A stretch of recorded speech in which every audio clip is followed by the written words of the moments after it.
Good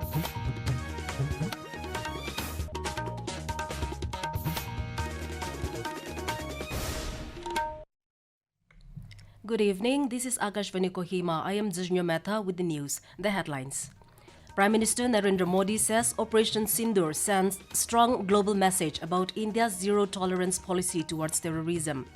Chief Minister Dr Neiphiu Rio meets Irish and UAE Ambassadors to boost ties. Nagaland Contractors and Suppliers Union alleges irregularities in several state government projects. And India to observe Samvidhaan Hatya Diwas tomorrow. And now the news in detail. Prime Minister Narendra Modi has said Operation Sindoor sent a strong global message about India's zero-tolerance policy towards terrorism. He said India has made it clear that no place is safe for those who harm Indian citizens. The Prime Minister was speaking in New Delhi today at the centenary celebration of the historic conversation between two of India's greatest spiritual and moral leaders, Sri Narayana Guru and Mahatma Gandhi. He said the historic conversation held at Sivagiri Moot in Kerala gave new direction to the freedom movement and continues to inspire India's journey towards Viksit Bharat. समाज का हर वर्ग हर तबका एक आत्मविश्वास के साथ विकसित भारत के सपने को उसमें अपना योगदान दे रहा है। स्वच्छ भारत मिशन, पर्यावरण से जुड़े अभियान, अमृत सरोवर का निर्माण, मिलेट को लेकर जागरूकता जैसे अभियान, हम जन भागीदारी की भावना से आगे बढ़ रहे हैं। 140 करोड़ देशवासियों की ताकत से आगे बढ़ रहे हैं। He added that 100 years ago, when people feared speaking against societal evils, Sri Narayana Guru stood firm, guided by truth, service and a deep belief in harmony and equality. Mr. Modi said this inspiration continues to guide the nation on the path of Sabka Saath, Sabka Vikas. Chief Minister Dr Neiphiu Rio held a series of meetings with diplomats at New Delhi today. Taking to X, Dr Rio shared that he met with Ambassador of Ireland to India, Kevin Kelly, to discuss on strengthening ties and exploring areas of mutual cooperation. The Irish embassy said the two discussed future collaboration and partnership. Separately, he met with the UAE ambassador Abdul Nasir Al-Shali. Dr. Rio described the exchange as meaningful and expressed optimism for close collaboration for mutual benefit. Nagaland Contractors and Suppliers Union (NCSU) has alleged serious irregularities in the implementation of several state governments' projects. In a representation to the Chief Secretary, the union flagged issues of transparency and fair competition in works under PMGSY Package 3 and the Departments of Tribal Affairs, School Education and Tourism. Under PMGSY Package 3, the union raised concerns that current progress of the project indicate it might fail to meet the September 2025 timeline for completion. In the Tribal Affairs Department, it alleged unjustified deductions of 20% of the allocated fund under PMAAGY project, while no notice inviting tender was issued for the Tribal Research Institute. The NCSU further claimed that the Education Department awarded 130 works to a single firm, which in turn was subletting the projects in violations of norms, while the 100 crore rupees project at Kisama last year was also reportedly executed by the Tourism Department without a work order or public tender. The union urged the government to address the issues by July 20, failing which it warned of possible actions, including legal option. Samvidhaan Hatya Diwas will be observed tomorrow. It serves as a reminder of what happened when the Constitution of India was trampled over on 25th June 1975. It is also a day to pay homage to each and every person who suffered due to the excesses of the emergency, the darkest phase of Indian history. The day commemorates the massive contributions of all those who endured the inhuman pains of the 1975 emergency. A report.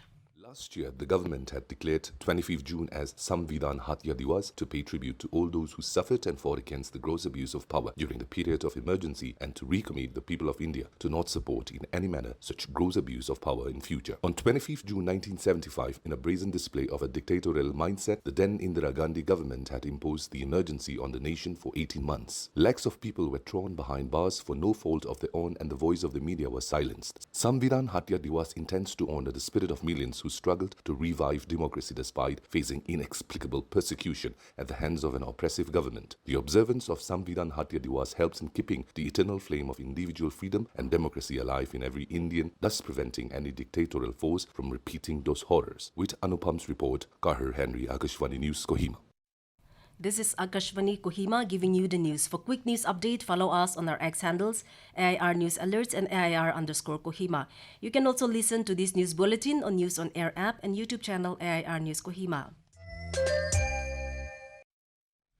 Welcome back. You are listening to the evening news. US President Donald Trump has insisted that the ceasefire between Israel and Iran remains in effect in a new post on Truth Social. He added that Israel is not going to attack Iran and all planes will turn around and head home. Mr. Trump also said nobody will be hurt as the ceasefire is in effect. Earlier, he said that both Israel and Iran violated the ceasefire. Before this, the Israel Defense Forces claimed that Iran fired missiles despite the ceasefire. However, General Staff of Iran's armed forces denied the Israelis' claim. As part of Operation Sindoor, India has brought 2,576 nationals back home from Iran.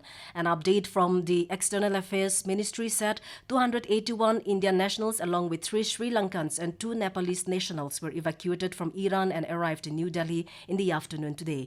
Meanwhile, 268 Indian nationals returned from Israel on the 3rd evacuation flight this morning. They were received by Minister of State for Information, Broadcasting and Parliamentary Affairs, Dr. L. Murugan, upon their arrival in the national capital. Our government's priority, our Prime Minister Narendra Modi's priority is to that wherever the war situation is there, or our Indians and our Indian diaspora peoples are struck, to evacuate them safely to our nation. The Israel leg of Operation Sindoor began yesterday, bringing back 594 Indians safely from Israel so far under the ongoing evacuation mission. The Guwahati High Court has directed all pending child trafficking cases in various courts across Nagaland, Assam, Mizoram and Arunachal Pradesh be completed within 6 months. The circular issued on June 20 follows a directive from the Supreme Court in April this year. The High Court circular comes into effect immediately. Nagaland Beekeeping and Honey Mission Chairman Obed Quinker today inaugurated a quality stock bee multiplication center at Lozapuha village in Pak district. Speaking at the event, Mr. Quinker highlighted the state government's commitment to transforming beekeeping into a thriving industry. He urged the community to make full use of the center and protect the region's natural resources which are ideal for beekeeping. Mr. Quinker noted that Nagaland currently has 9 quality stock bee breeding centers in Nagaland, with Lozapuha being the only village selected from PAC. Gracing the event as guest of honor, advisor for new and renewable energy, Zed Nisheto Nute highlighted the vision of Chief Minister Dr Neiphiu Rio to scale up agriculture and allied activities and encourage the beekeepers to seize this opportunity to boost rural livelihoods and agricultural productivity. And the Department of Industries and Commerce has clarified that applications for PM Vishwakarma and Udyam registration are entirely free of cost in accordance with official government guidelines. The department said it has noticed certain private individuals and entities offering paid assistance for this and other MSME-related schemes. While beneficiaries may avail such third-party services, no fees should be charged in the name of the government for submission of applications, it said. The department has urged citizens to remain vigilant and report any instance of unauthorized fee collection to their respective district industry center. For queries or complaints, citizens may contact the department helpline at 841-307-8294. And to end the news, here are the headlines once again. Prime Minister Narendra Modi says Operation Sindoor sends strong global message about India's zero-tolerance policy towards terrorism. Chief Minister Dr Neiphiu Rio meets Irish and UAE Ambassadors to boost ties. Nagaland Contractors and Suppliers Union alleges irregularities in several state government projects. And India to observe Samvidhaan Hatya Diwas tomorrow. And that is all we have in this evening news bulletin. We will be back with the morning English news at 7:30 tomorrow. Good night.